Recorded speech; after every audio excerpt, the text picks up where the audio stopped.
Hello aspirant, welcome to Baruipur competitive centre. তো আজ আমরা জানবো রাইটার্স বিল্ডিং সম্পর্কে। আমরা সবাই এ বিষয়ে অবগত যে আবার হেডকোয়ার্টার হলো রাইটার্স বিল্ডিং। তো এই রাইটার্স বিল্ডিংয়ের ইতিহাস, নামটা এরকম কেন, রাইটার্স কেন, এবং বিনয় বাদল দীনেশ যে কাণ্ড কারখানা এই রাইটার্স বিল্ডিংয়ের ভিতরে ঘটিয়েছিল সেই নিয়েও আজকে আমরা আলোচনা করব। তো চলো শুরু করা যাক। প্রথমেই হচ্ছে নাম। এই নামটা এমন কেন, ঠিক আছে?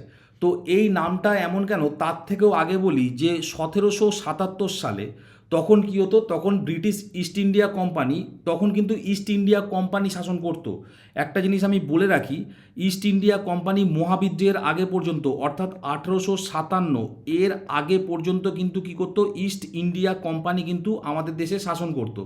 তারপরে কিন্তু ক্রাউন রুল শুরু হয়, তখন কিন্তু ব্রিটিশ গভর্নমেন্ট, ঠিক আছে, ব্রিটিশ গভর্নমেন্টই কিন্তু এই দেশে শাসন করতো।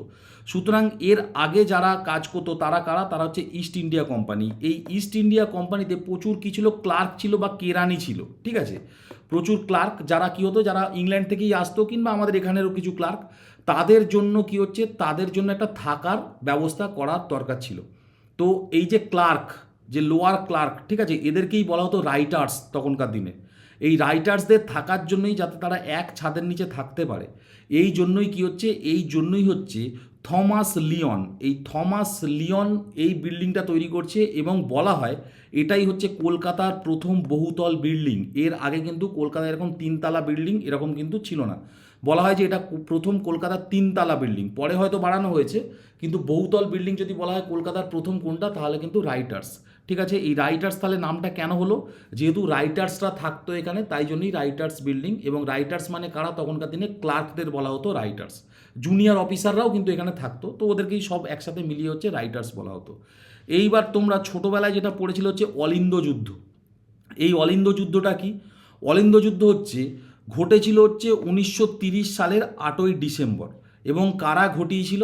বিনয় বাদল দীনেশ, এই তিনজন, বিবিডি বলা হয়, তাই না, বিনয় বাদল দীনেশ, এই তিনজন অতি দুঃসাহসিক এবং প্রচণ্ড ট্যালেন্টেড।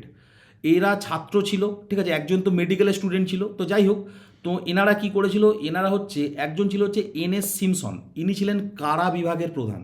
তখনকার দিনে যে কারা বিভাগ, সেই কারা বিভাগের প্রধান ছিল হচ্ছে এই এনএস সিমসন। এই সিমসন যেটা ছিল, সিম্প, এখানে একটা পি থাকবে, যাই হোক, তো সিমসন যেটা ছিল, ইনি হচ্ছে প্রচণ্ড অত্যাচারী ছিল। তখন তো প্রায় সবাই অত্যাচারী ছিল। তো এনাকে মারার জন্য তারা প্ল্যান করেছে যে বিল্ডিংয়ের ভিতরে ঢুকিয়ে আর কি মোটামুটি মারবে, ঠিক আছে, গুলিগালা চালানো হবে। এইবার কথা হচ্ছে এই বিল্ডিংয়ের ভিতরে ঢুকবে কী করে, বাইরে তো সিকিউরিটি আছে। তো তিনজনই শুটেড বুটেড, এমনি স্মার্ট ছেলে, তিনজনই কি হচ্ছে শুটেড বুটেডভাবে এত কনফিডেন্টলি ভিতরে ঢুকে যায় যে যারা সিকিউরিটি ছিল তারা ভাবছিল কোনো বড় অফিসার হবে। তখন তো আমাদের বাংলা থেকেও অনেক অফিসার লেভেলে মানুষজন থাকতো, তো ভেবেছিল কোনো অফিসার টফিসার হবে, তাই জন্য ছেড়ে দিয়েছে। এইবার তারা ভিতরে ঢুকে কি হচ্ছে, ভিতরে ঢুকে অলিন্দের মধ্যে যুদ্ধ হয়েছিল। অলিন্দ মানে কি? অলিন্দ মানে বেসিক্যালি বারান্দা। অলিন্দ মানে হচ্ছে কি, অলিন্দ মানে বারান্দা, ঠিক আছে। আমাদের হার্টেও দেখবে অলিন্দ আর নিলয় থাকে, ওখানেও অলিন্দ কেন বলা হয়, হার্টে ওখানে রক্ত এসে কি হয়, হার্টের অলিন্দে ওয়েট করে, ওখান থেকে নিলয়তে যায়, তাই না। সারা দেহ থেকে রক্ত আসছে, এসে অলিন্দ ওয়েট করছে, ওখান থেকে নিলয়তে যাচ্ছে, আবার ডানালিন্দ বামালিন্দ, ওদের ফাংশন আলাদা। তো যাই হোক, ওখানে ওই জায়গা ওখানেও কিন্তু নামটা এই জন্যই দেওয়া, অলিন্দ। তো যাই হোক, তো অলিন্দ মানে বেসিক্যালি কী হচ্ছে, বেসিক্যালি বারান্দা, মানে ঘরের বাইরে যেটা ওয়েট করার জায়গা, সেটাকেই তো আমরা বারান্দা বলি। তো এখানে এই যে রাইটার্স বিল্ডিংয়ের যে অলিন্দ ছিল, বা যেটাকে আমরা করিডোর বলতে পারি, তাই না, তো সেখানে কি হচ্ছে, সেখানেই গোলাগুলি চলছে। এবং এই সিমসনকে কিন্তু তারা হত্যা পর্যন্ত করেছিল। তো তারপরে কি হয়, তারপরে তাদের তো শাস্তি হয়, ঠিক আছে। তো এই যে যুদ্ধটা ইতিহাসে, এটাই অলিন্দ যুদ্ধ। এই নিয়ে আমি আর ডিটেলে বলছি না, অলিন্দ যুদ্ধ নিয়ে আমার পুরো ডিটেলে ভিডিও বানানো আছে ইউটিউবে। তো যেটা বলার সেটা হচ্ছে এই তাদের এই যে রেসপেক্টের জন্য এই বিবিডি বাগ, যেটাকে বলা হয় বিবাদী বাগ, তাই না, ওখানে যে ডালহৌসি স্কোয়ারটা ছিল তারই নাম পরিবর্তন করে বিবাদী বাগ করে দেওয়া হয়।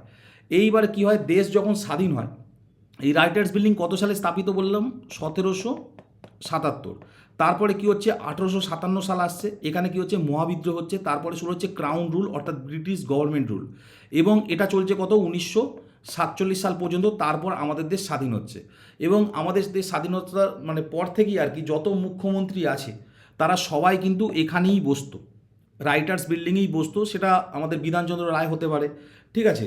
তারপরে আমাদের মানে যারা যারা মুখ্যমন্ত্রী ছিল আর কি, জ্যোতি বসু হতে পারে, বুদ্ধদেব ভট্টাচার্য লাস্ট এখানে বসেছিলেন 1947 সালের পর থেকে মোটামুটি 1947 এখান থেকে 2011 অর্থাৎ পুরো স্বাধীনতার পর থেকে 2011-য় যে আমাদের মানে যে সব মানে পশ্চিমবঙ্গের যে পরিচালনের যে হেড মানে পরিচালন করা হতো এখান থেকেই।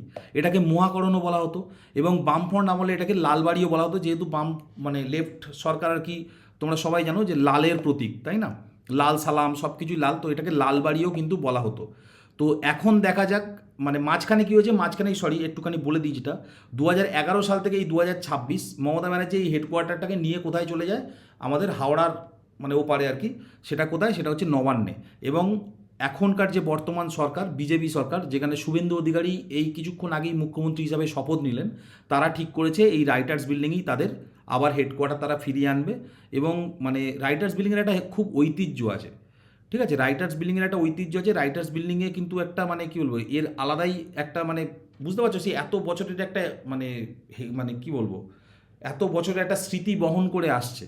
তো তারা সেটাই ঠিক করেছে যে এখানেই বসবে। এবং আগের দিন দেখছিলাম একটা ভিডিওতে যে রাইটার্স বিল্ডিংকে খুব সুন্দরভাবে আবার সাজানো হচ্ছে, আর বাইরেটা পুরোপুরি কি লাইটিং ফাইটিং দেওয়া হয়েছে, ঠিক আছে? পুরোটাই ফের আবার ঢেলে সাজানো হচ্ছে। এবং বুদ্ধবাবু যে ঘরটায় বসতেন একতলায়, তো সেইগুলো আবার ঠিকঠাক করা হচ্ছে। যদিও শোনা যাচ্ছে যে মুখ্যমন্ত্রী যে ঘরে বসতেন আর কি 2011 পর্যন্ত, সেই ঘরটায় বসবে না, তার উপরে দোতলায় হয়তো হয়তো শুভেন্দু অধিকারীর মানে দপ্তরটা হতে পারে। তো যাই হোক, এই হচ্ছে রাইটার্স বিল্ডিং। আবার হচ্ছে আমাদের কলকাতার মাঝখানে চলে এলো হচ্ছে পশ্চিমবঙ্গের মহাকরণ বা হচ্ছে হেডকোয়ার্টার। তো এই ছিল আজকে বিষয়বস্তু। তোমরা আমাকে জানাবে এই রাইটার্স বিল্ডিং যেমন কেরানিদের থাকার জন্য করা হয়েছিল, ঠিক তেমনই ফোর্ট উইলিয়ামও তৈরি করা হয়েছিল। কত, ফোর্ট উইলিয়াম দুর্গ যদি বলি আমি, ফোর্ট উইলিয়াম দুর্গ হচ্ছে 1700 সালে তৈরি করা হয়েছিল। ফোর্ট উইলিয়াম দুর্গ 1700 সাল, এবং এইটাই 1800 সালে এর নাম হয়ে যায় ফোর্ট উইলিয়াম কলেজ। এই ফোর্ট উইলিয়াম দুর্গটা বা ফোর্ট উইলিয়াম কলেজ কী জন্য নির্মাণ করা হয়েছিল সেই কারণটা তোমরা আমাকে কমেন্ট বক্সে অবশ্যই জানিও। তো আজকে এই পর্যন্তই থাক, দেখা হবে পরের ভিডিওতে, তখন স্টে টিউন অ্যান্ড বাই।